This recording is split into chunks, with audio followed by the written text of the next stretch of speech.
Our lives outdated game design. Before you get to play Crash Bandicoot 4, you have to make a big decision. I'm not talking about whether or not to accept a 20-page software license. Bro, is that a real thing in this game? Holy crap.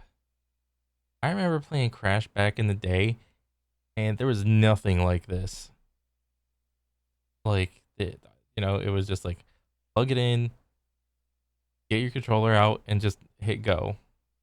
What is all this, like, digital contract signing that's, like, bullshit? Or a 24-page privacy policy. I mean, there's nothing more bodacious than legalese. No, I'm talking about whether you want to Bro, isn't Crash, like, marketed towards, like, a younger audience anyway? If you're gonna throw out, like, a privacy thing or, like, a whatever the heck that was in the beginning, all they're gonna do, like, nobody reads those, like, at all. That's just, like, that's hilarious that they did that. play in the modern or the retro playstyle, which is all about whether or not you want the game to feature a lives system. Now, putting aside the questionable practice of asking players to make fundamental game design decisions before they've even started playing, this does bring to mind an interesting design debate that has raged in games for the last decade or so, particularly in platformers, but also side-scrolling brawlers, shoot-'em-ups, and more. And that's this. Is a live system still relevant game design, or just an antiquated relic of the arcade era? It's gonna depend on game to game, I think. But in general, I'd probably say it's probably a little old as a game mechanic with the lives or whatever. Well, I'm Mark Brown, and this is Game Maker's Toolkit. First, let's define what a lives system is so we're all on the same page. Lives dictate how many times you can retry a challenge before you're forced back to some earlier part in the game. So there are points in the game where your progress is saved permanently. But between those, there might be several checkpoints where your progress is only saved temporarily. If you die, you'll lose one of your lives and then return to the last temporary checkpoint. Oh, you should have jumped. But if you run out of lives, it's game over, the temporary checkpoints are lost, and it's all the way back to your last permanent save spot. There might be some quirks like continues or whatever, but that's the basic concept. Yep. It's all about permanent and temporary checkpoints. Over time, the gap between the permanent save spots has shrunk. Take the Donkey Kong series, where it's gone from the very beginning of the game to specific save points in the world to the start of every level. And that's what you get in Crash 4's retro mode. Okay, so I kind of see what he's talking about. Like before, like older games, there was less permanent spots.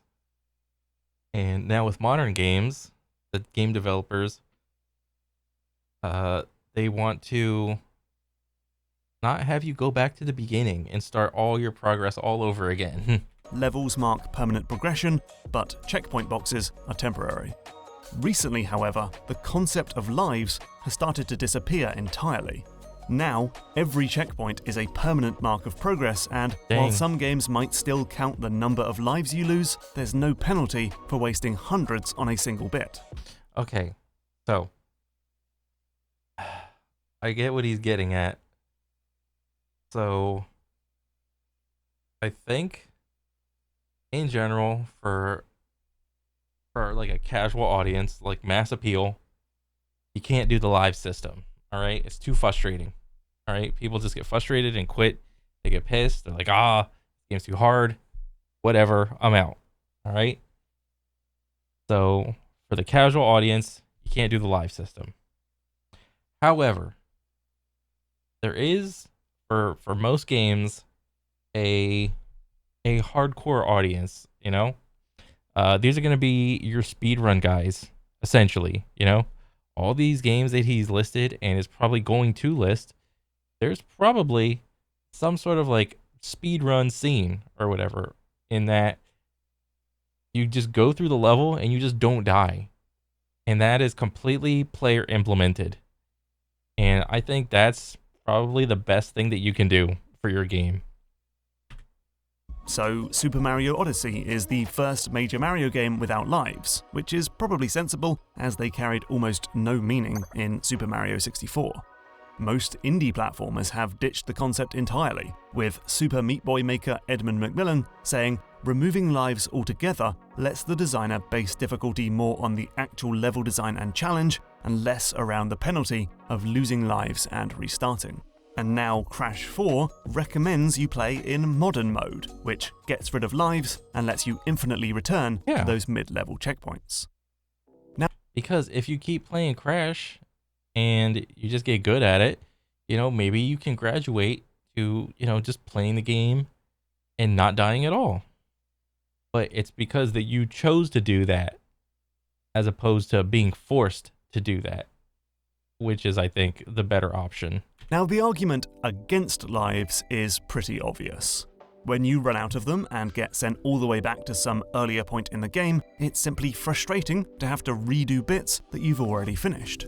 When Sonic Mania came out, which only has permanent checkpoints at the start of each zone, US Gamer published the written equivalent of an Alt F4 rage quit, calling the live system obnoxious and infuriating. And just from anecdotal evidence, new and inexperienced players seem to find these penalties especially rough, even if it's just back to the start of the level.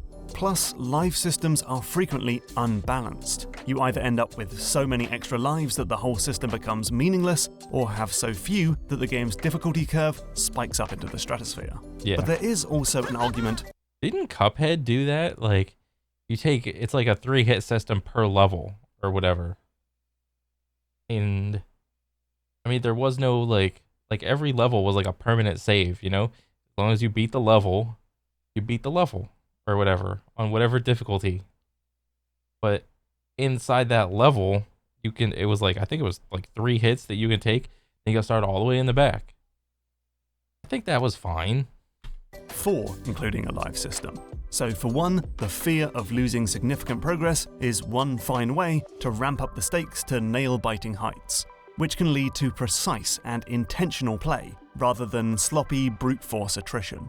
And this also creates a greater sense of satisfaction when you finally find the next permanent save point. Right. Lives also create a very high value reward for players to find.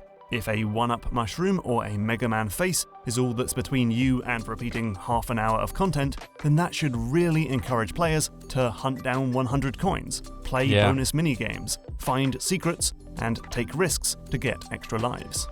And finally, lives can create an interesting meta challenge. It's not about finishing a single sequence at any cost, but instead it's about completing a string of sequences where your performance in each part can carry across into the rest. For example, finishing a Mega Man level usually involves perfecting the early parts so you have enough health, lives, and ammo to face the Robot Master at the end.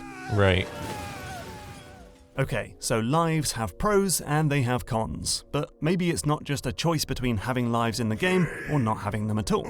Maybe designers can do something more interesting. First, we can try to solve the problem of lives becoming unbalanced by tying them to levels rather than the character. So in Fury, you'll always start each boss fight with exactly 3 lives, which means you never begin a stage with an overblown advantage or a crushing disadvantage. Elsewhere, games find ways to reduce the sting of losing all of your lives. In Kero Blaster, you get to keep all your upgrades and cash even when you run out of lives, which makes repeating those old areas less frustrating. And because you wake up in hospital, you get access to a special drugstore where you can buy handy upgrades like extra lives and health. And that's not the only game that makes it less annoying to repeat content after a game over. Sonic games let you try alternative routes on repeated visits, and roguelikes are entirely built around losing massive chunks of progress because they make up for it with completely randomized content. There are also games that ditch lives in favor of permanent checkpoints, but still find ways to add a sense of meta challenge. So in Shovel Knight, the checkpoints can be destroyed, which gives you handy gems, but also makes you go back further if you die. Are you willing to risk that? There's a similar idea in Panzer Paladin. You have to activate checkpoints by inserting a weapon, so it might be better to skip them altogether and keep your arsenal stuffed. Meanwhile, in Ori and the Blind Forest, you can make your own checkpoints by spending a certain type of currency. It's up to you to decide where to save your progress, and up to you whether you can afford it. Well, that's But pretty perhaps cool. the smartest approach of all is to flip the entire concept of lives on its head. Instead of punishing players who run out of lives, games can instead reward the players who manage to complete a sequence without having to retry too often. So while most bullet hell shooters let you play with infinite continues, there's a whole community around doing a 1cc, or 1 credit clear, where you try to finish the entire game without dying. Okay. But are these games made initially to be like a 1cc, or are they just made how they are in the community invented like this category? Right? This is what I was talking about before. You know, to like the mass audience, you can't do the lives thing, or you know, you give them the choice of like giving up something to like create a permanent save point. I think that was really interesting. Or you just play the game so much that you don't need lives. And over in Sonic Forces, the number of retries players use in a level are counted against the final score. So to get the high ranks, you need to finish the stage in a single life. And there's actually a really smart version of this in the game that kicked off the whole video, Crash Bandicoot 4. The game still tracks your lives in modern mode, even if there's no penalty for losing them. And that's because every level has a gem that can only be unlocked if you manage to finish the entire level with fewer than 3 retries. Systems like these mean that new players never need to worry about running out of lives, but advanced players can opt in to the additional challenge and peril of a lives counter. Yeah. So are lives outdated? Well, it's really down to how they are implemented, how they are balanced, how they are supported by the other systems in the game, and how they are presented to the player. But more importantly, it's about why they are implemented. Lives are one of those things that can be added to a game simply because that's what platformers have always done, or in some misguided attempt to capture the feeling of being a retro game. But great games aren't made by thoughtlessly copying trends and tropes. The most amazing games come about when every single system is added with intention, thought, and care. Dang. Hey, thanks for watching. I want to give a shout out to the GMTK Discord. I often talk about upcoming videos in there and ask people for ideas and suggestions. It's available to all patrons on any tier, and it's a cozy, well-moderated place where you can talk about game design without, you know, the gamers clogging everything up. Yeah. It's a good place, so cheers. I'll see you there. Huh. I really like this video. Definitely. Yeah, I mean, lives in games. I mean, he brought up a couple games that like implement lives even to like a casual audience in an interesting way. But if like, you know, you give them the choice to, you know, do this or do that. And I thought that was really cool. Maybe I'll check out some of those games because I don't really normally play platformers or whatever. But yeah, maybe I'll check out some of those that he mentioned. And maybe my opinion will change.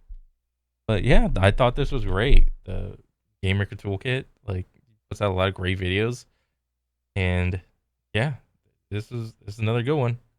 So that's pretty much it, guys. And all right, so I'll see you guys later. All right, later.